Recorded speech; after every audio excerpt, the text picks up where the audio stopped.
एवढं हापापलेलं नाही पाहिजे. ते लयच हापापलेलं दिसते पैशाला आणि पदाला आणि राजकारणाला, या तीन गोष्टीला. जाती फितील नाही, जनतेला नाही, त्याला काही कळत नाही. जात नाही, धर्म नाही, काय नाही, काय नाही. फक्त माणसं मारू मारू टाकी ते. ते कारमाड का सरमाड हाताखाली धरलं, त्याला इतक्या नोटा कामाला लावल्या, 10-15 कणगी भरत्या ना बुवा. इतके पैसे काय करता त्याला इतके एकट्याला? इतके त्याचे पैसेच नाही, ते मंत्र्याचे पैसे. इकडं डोळे लावून बघतोय 7-7 करोड मराठी ही वाट बघतोय त्यांची. आम्ही सज्ज झालो देवेंद्र फडणवीस साहेबांचं स्वागत करायसाठी. त्यांनी सरळ सांगायला पाहिजे होतं मीडियाच्या बांधवाच्या समोर येऊ, मला पक्षाने दबाव आणला, त्याची भेट घ्या म्हणून, आणि ते मॅटर दाबून टाक, मिटून घे असं सांगितलंय. मी मीडियाच्या बांधवाच्या समक्ष सांगतो, मला धनंजय मुंडेची भेट घ्यायची नाही असं त्यांनी सांगायला पाहिजे होतं. मी आत्ता पक्षाचा आणि आमदारकीचा राजीनामा देतो. मराठा आरक्षणाचा विषय कुठेतरी थांबलेला दिसतोय. तुम्ही सातत्यानं त्यावर आंदोलन केलेलं आहे आणि इथून पुढे ते विषय कशा पद्धतीने रेटला जाईल? 25 फेब्रुवारीपर्यंत म्हणजे त्याच्या मंगळवारपर्यंत देवेंद्र फडणवीस साहेब तीनही गॅजेट 100% लागू करतात. कारण आता आम्ही तिकडे डोळे लावून बघतोय 7-7 करोड मराठी ही वाट बघतोय त्यांची. आम्ही सज्ज झालो देवेंद्र फडणवीस साहेबांचं स्वागत करायसाठी. ते त्यांनी आता शिंदे समिती सुरू केली. 4 पैकी 2 मागण्या घेतल्या, तशा 8 होत्या. 8 पैकी 4 तातडीनं करतो म्हणून सांगितल्या. 4तल्या बी 2च घेतल्या. शिंदे साहेब समितीला मुदतवाढ दिली, पण ती काय पळा नाही. आणखीन काम सुरू नाही केलं, रेकॉर्ड शोधायला सुरुवात नाही. ते व्हायला पाहिजे, म्हणजे माणसाचे मन जिंकत असते. ते मन जिंकायचं काम फडणवीस साहेबांनी केलं पाहिजे. आणि दुसरं 4 पैकी ज्या 2 घेतल्या ती हैदराबादचं घ्यायची आहे. सातारा संस्थाने बॉम्बे गव्हर्नमेंटचं त्यांनी घेतलं. तसं शिंदे समितीने घेतलेलं अभ्यासासाठी 7 महिन्यापूर्वी. आता सरकारला अभ्यास करायचा त्याच्यावर गरज नाही, कारण जो कायदा बनवते त्या समितीने किंवा त्या आयोगाने ते घेतलं पाहिजे, हे महत्वाचं असतं. तर ते त्यांनी घेतलेले 7 महिन्यापूर्वी. पण तरी बी ह्या मंगळवारी कालच्या होईल असं वाटलं होतं, पण नाही झालं. तर पुढच्या मंगळवारी म्हणजे 25 तारीख किती वाटतं, बहुतेक मागं पुढं होऊ शकतं तारखेचा आकार. पण पुढच्या मंगळवारी कॅबिनेटमध्ये 100% गॅजेट फडणवीस साहेब लावणार आणि आम्ही त्यांच्या स्वागतासाठी सज्ज. विश्वास आहे 100%. कारण त्यांनी हे 2 विषय घेतलेत. तर इतकं वेठीस गोरगरिबांच्या मराठीच्या लेकराला धरणार नाहीत ते. आणि काय असतं माहितीये का, शेवटी जिथं भविष्य लेकरांना आजमावायचं असतं तिथं जात सत्ताधाऱ्यांना बघून नाही चालत किंवा त्यांना भेद नाही करता येत. आणि आम्हाला वाटतं की फडणवीस साहेब भेद नाही करणार, तिरस्कार बी नाही करणार, मराठ्यांच्या पोराला हिणवणार बी नाही, आणि खुशीपणानं मराठ्यांच्या गोरगरिबांच्या लेकराकडं, पोराकडं, पोरीकडं बघणार नाही. या 25 फेब्रुवारीला 100% गॅजेट ते लागू करणार आणि 3 महिन्यांनी सगळ्या सोयींची अंमलबजावणी करणार. संतोष देशमुख खून प्रकरणानंतर ज्यावेळेस आता सुरेश धस आणि धनंजय मुंडे यांच्या भेटीची गोष्ट बाहेर आली, तर संपूर्ण मराठा समाजामध्ये जे आहे ते आता अविश्वास निर्माण झाला. प्रकरणाला न्याय मिळेल का, पुढे काय नाही? अविश्वास नसता झाला बरं का, पण काय असतं, भोळा समाज, सत्य आहे, खूप दयाळू आहे मराठा समाज आणि सरळ आहे. ते आपलं देतं विश्वास टाकून घेऊ माणूस चांगलं काम करतो. जसं की माझ्या गोरगरीब मराठ्यांनी माझ्यावरती विश्वास टाकला, मी 1 इंच सुद्धा मागं पुढं नाही सारखं. सपोज सांगतो, मी कसलेच कोणचे सेटलमेंट का काय म्हणते ते नाही, मॅनेज नाही, फुटलो नाही, कोणाच्या दाराला शिवलो नाही, मंत्रालयापर्यंत आतापर्यंत गेलो नाही.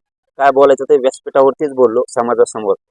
मी माझ्या समाजाचा विश्वासघात नाही होते. तसंच झालं की कुठंतरी लय दिवसानं मराठ्यांनी एका राजकीय नेत्यांवरती विश्वास ठेवला होता, आमदारावर, आणि लय जीव लावला. मी आता लय लावला दसांना, प्रचंड जीव लावला.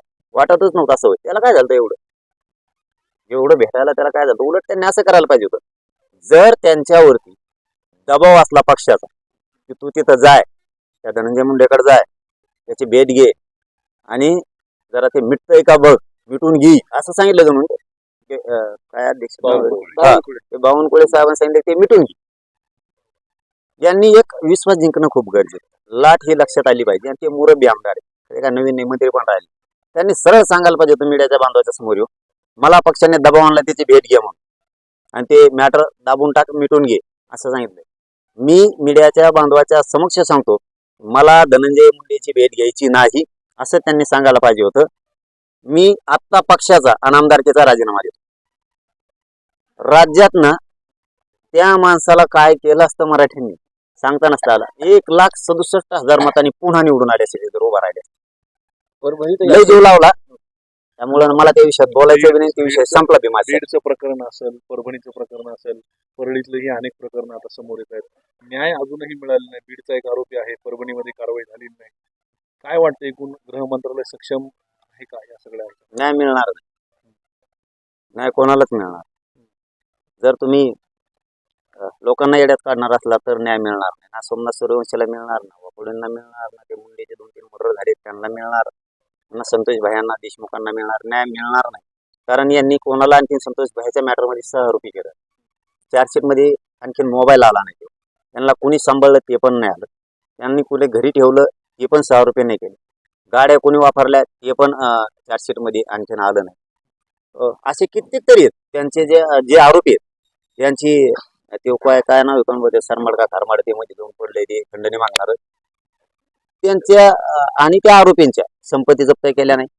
ही पैसा कोणासाठी त्यांनी ही माया जमवली हे पण तपासात नाही. म्हणून हे मॅटर असं वाटतंय की हे आरोपी सुटतील, कारण ते ईडी चौकशी आतापर्यंत लागायला पाहिजे. साधे साधे पोराच्या मागे पोलीस लागत होतो, साधे साधे. एक कमेंट टाकली होती आमच्या एका पोरानं, तर ते 8 महिने मुंबईला होतं जेलमध्ये. जेलमध्ये कमेंट फडणवीस साहेब परत त्यांना बोलल्यावर काय होतं, त्यांना लेकरू राग मला नाही निघत दम. कारण मी गरीबाचा लेकरू आहे, मला एखाद्या गरीबाला फसवलं ना तर मला लई होतं. आजचं एक प्रकरण सांगतो तुम्हाला, मी कमून लक्ष द्या म्हणतो गरीबाकडे. बघा हे बघा, लमणी समाजाचं म्हणजे बंजारा बांधवाचं एक ऊस तोडून येत होते गावाकडे आणि करंजीच्या घाटात म्हणजे पाथर्डीला दोघंही नवरा बायको त्या ऍक्सिडेंट मध्ये वारले. एक मुलगी, 2 मुले बारीक बारीक लिंबाखाली बसलेले होते. आम्ही आता भेटून आलो तिथून त्यांना.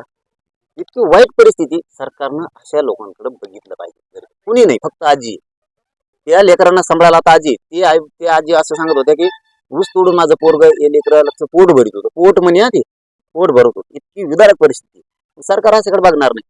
आम्ही योगायोगानं ते मंत्री संजय राठोड साहेबाला फोन लावला, बाबा अशी अशी घटना झाली, तुम्हाला लक्ष त्याच्यात घालायला लागणार आहे आता लगेच. मी दादा भुसे साहेबांनाही बोलतो आणि मुख्यमंत्री कार्यालयाला सुद्धा बोलतो, या कुटुंबाला आधार देणं गरजेचं आहे. तर संजय राठोड साहेबांनी मंत्री महोदयाने तातडीनं फोन लावलाय त्या कुटुंबाला. भेटीलाही जातो आणि आम्ही पूर्ण ताकदीनं मदत करतो. हे उभा करणं गरजेचं, सरकारनं हे मन जिंकणं गरजेचं. हे असं करत नाहीत. एक आरोपी सोडून देणार आता आणि मग मराठ्यात आणि जनतेत उद्रेक होणार. बरं, एक प्रश्न असा आहे की आता इतके दिवस शिंदे मुख्यमंत्री होते, आता देवेंद्र फडणवीस आहेत. मग 2 उपमुख्यमंत्री मराठा समाजाचे असताना आरक्षणाच्या विषयावर हा विषय का बैठकांमध्ये येत नाही किंवा सोडवला जात? तसं नाही दादा, ते हे कासर आहे फडणवीस साहेब आहे. मुख्यमंत्री असू द्या आणि उपमुख्यमंत्री असू द्या, नाही ते कुणी असं गावात नसतो का एखादा सरपंच असतो आणि उपसरपंच सगळं कारभार आहे तिथं. तसं खेळी गेल्या वर्षी तेच होती, आता तेच फक्त खांदे बदलले. पहिले तर नांगराला बघा, असं गावाला आमच्या खेड्यातही बघा नांगराचे खांदे बदले, दुपारून घेऊन दुपारून ठेव. पहिले ते होते, आता हे चाले सारखेच आहे सगळे. हे कोणी असं काहीच नाहीये. पहिले त्यांच्या हातात सरकार होतं, आता पण त्यांच्याच. धनंजय मुंडेंच्या राजीनाम्या संदर्भामध्ये वेगवेगळे खुलासे येत आहेत. म्हणजे ते राजीनामा द्यायला तयार नाहीत. आजही अंजली दमाने यांनी मोठा घोटाळा जे आहे 200 कोटींचा बाहेर काढलेला आहे. ते लईच लापट दिसतंय, इतकं चिटकून बसलंय त्या पदाला. इथून मागं लई जणांनी दिले, त्यांच्याच बहिणी दिला राजीनामा, राराबांनी दिला, बरेच जणांनी दिले. मग जर आपल्याला त्या जनतेनं त्याच्यावरती बसवले आणि त्यांचीच जरी इच्छा असेल तू दिलं पाहिजे तर द्यायला पाहिजे. कशाला घेऊन बसायचं त्याला चिटकून? एवढं हापापलेलं नाही पाहिजे. ते लयच हापापलेलं दिसते, पैशाला आणि पदाला आणि राजकारणाला, या 3 गोष्टीला. जाती भीतीला नाही, जनतेला नाही, त्याला काही कळत नाही. जात नाही, धर्म नाही, काय नाही, काय नाही. फक्त माणसं मारू मारू टाकी. ते कारमाड का सरमाड हाताखाली धरलं, त्याला इतक्या नोटा कामाला लावल्या, 10-15 कणगी भरत्यान बा. इतके पैसे काय करता त्याला इतके एकट्याला? इतके त्याचे पैसेच नाही, ते मंत्र्याचे पैसे. ती चौकशी व्हायला पाहिजे, ती ईडी चौकशी तिथं लागायला पाहिजे. त्यामुळे ते लालची माणसं बघा, जनतेचं देणं घेणं नसतं यांना, जातीचंही देणं घेणं नसतं. यांना फक्त पैसा आणि पद लागतात आणि तेवढंच काम त्यांनी केलं. बरं, आपण त्यांच्यावर आरोप करतात, ते उत्तर देतात, पण जे मूळ प्रश्न आहेत, संतोष देशमुख असेल, सोमनाथ सूर्यवंशी असेल, हे मुद्दे बाजूला पडत आहे. हे मीडिया राहील वाटते. अरे दादा, असं होऊ शकत नाही. ते काय बाजूला पडत आहे? सोमनाथ सूर्यवंशीचं असो, धनंजय आपले संतोषभाई देशमुखांचं असो, मागं पडत नसतं. आम्ही आहेत ना, आम्ही काय आले, चाललंय तर चाललंय, चल करतेच भाऊ हे बिचारे. सगळ्यातच आपण असं असं काही नाही. कुणीतरी प्रामाणिकपणानं काम करताय ना, करू द्यायचं. आम्ही खरंच सरळ आहेत, फक्त आमच्या सरळपणाचा ते फायदा उचलायला लागले. मॅटर दबत नसतं, कोणी पण येऊ द्या. त्या दिवशी वेळी आता काय काय म्हणतात ना, मराठ्या मागं नाही राहिले, पुढं नाही राहिले. असं आणते शेंगा आणते तिकडे बसले ते पुंग्या सोडून ये त्यांनी टोळी जमा केली आणि देते सोडून मागणार रोज लाख लोक घेऊन येऊ का माझ्या संगत ज्या दिवशी दाखवा ते लोकसभा झाल्या असंच म्हणले होते याच्या मागे कोणीच नाही राहत नारायणगडावर जमते बोलायचंच बंद केलं नको म्हणले बेकार आहे ते मराठी लोक या काही मराठीचा नाद नाही करायचा नाद लागल्यावर आता पुन्हा एकदा आता हे बुळबुळ चालू केलं तर आम्हाला दाखवा लागतो कोण झटका एखाद्या बरा